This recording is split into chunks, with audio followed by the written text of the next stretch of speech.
The airport serves as the gateway to Minot for our traveling public. Not only just our travelers, but we also have a lot of cargo, a huge economic benefit to the community. Last year in 2023, we had a couple of challenges, some unexpected pieces of equipment went down. We ended up having to purchase a couple of things that we weren't anticipating, but we also ordered quite a bit of equipment that, due to the delays in supply chain, and we have a blower where we have the actual vehicle part of the blower has been delivered, but the actual blower attachment is still delayed in delivery, and we're not anticipating that until basically summertime.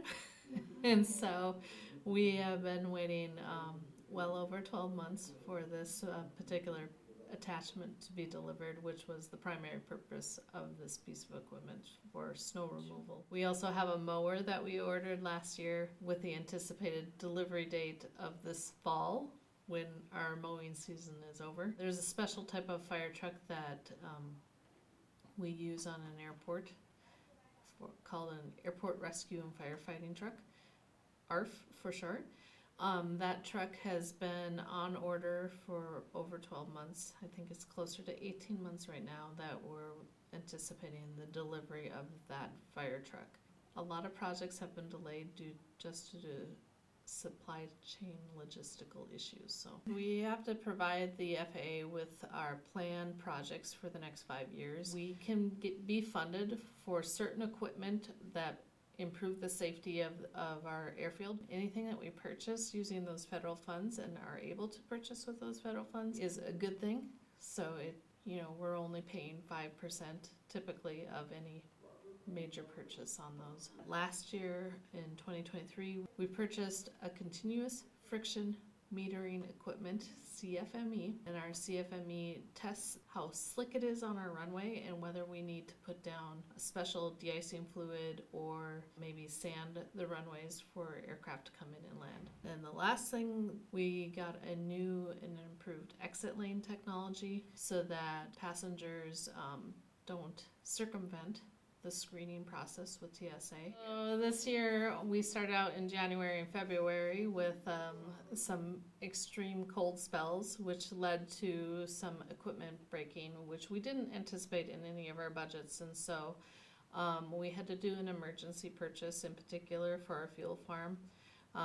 That large expense has been approved. That has made us kind of re-look at our budget and our planned expenses, and so we are reevaluating which projects we're kind of going to let go to the wayside, switching around, and we won't be doing this year. We're hoping to put them into the 2025 budget, but we'll see. We're trying, but it's it's going to be a tight year this year because of the major expenses we had over the last couple of months.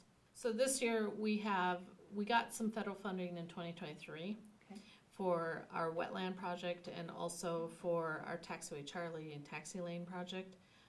Those two projects were kind of bid slightly later, or rebid actually. One of them was rebid slightly later in the year in 2023, so the construction really couldn't get started until 2024. So we'll be doing that construction here in 2024 in the summer. I like the 2-year plan for the fact that I can anticipate here's the equipment I'm going to need to replace in the next 2 years, here's the facilities that need upgrades, here's maybe some of my runways or taxiways that need to be assessed or repaired or replaced in the next 2 years.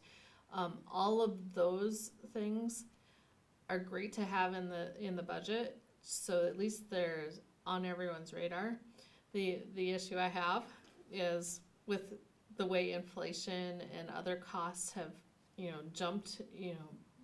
We saw last year when we did some bidding what the engineer estimated versus what our bids came in and was extremely higher, and so it's really hard to create a budget and say, well, I think it's going to be this amount, and then this cost of just doing regular operations skyrockets just because everything is costing more.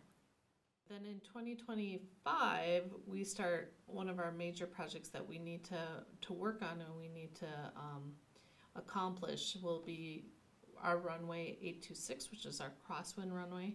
It's going to be a huge project. It's going to be a multi-year project.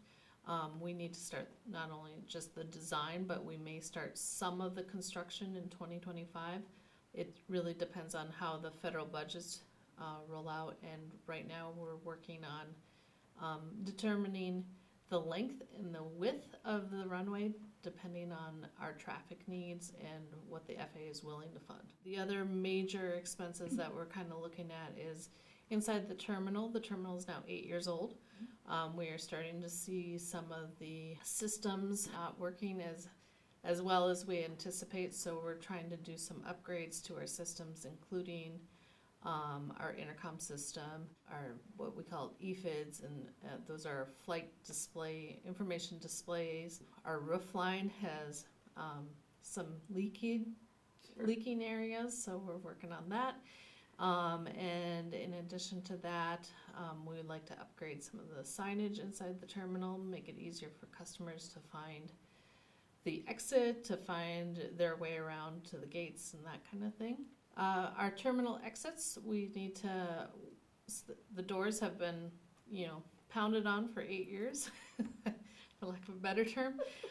So we've got some doors that need some, basically we need to redo some of our doors, and they need to tie into security systems and fire alarm systems and things like that. So they're not your typical expense on a door, they're much more expensive than that. So every project that we do, we work towards getting as much federal share or state share or buy-in. We want to make sure that we're fiscally responsible as far as our income side, and so making sure that our tenants and the users of the airport are providing us with as much revenue as we can get in order to pay for the services that they're receiving. All kinds of different fees at an airport, landing fees and stuff like that. We try to mitigate the amount of taxes that we implement it on the community. We try to be as self-sufficient because that's what we're required to do by the FAA. Be as self-sufficient and independent as possible from the city's general funds.